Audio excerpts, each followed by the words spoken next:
Что там? Менде бір американецтер түсінбедім ше.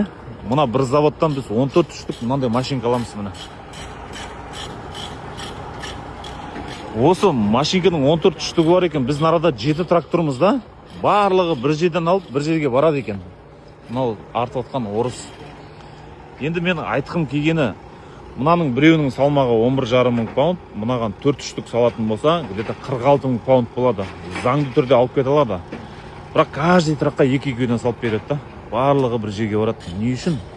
Или бір ақшаны списывать ету болып жатыр ма, түсінбедім. Сосын бар, мына арада трактор. И мына ар жақта 2 трак бар екен, 1 тракты артып жатыр деді. И сосын бар, екінші бір тема айтқым келіп тұр да. Трейлер алатын болсаңдар, мынандай трейлер алыңдар, мынандай. Екеуі де бірдей трейлер. Не үшін? Мына алдынан анда ручкасы бар, алдынан аша беретін трейлер алыңдар да. Ал мынаныкі алдынан ашуың үшін растяжканы босатуың керек, артына барып резьбаны айналдыруың керек та. Босатасың, содан кейін барып ашасың мынаныкі. Ал менікі оны босатпай аша бересің да. Егер де осындай трейлер алатын болсаңдар, осындай алдында ручка болу керек қой, короче. Ал мынада онда ручка жоқ.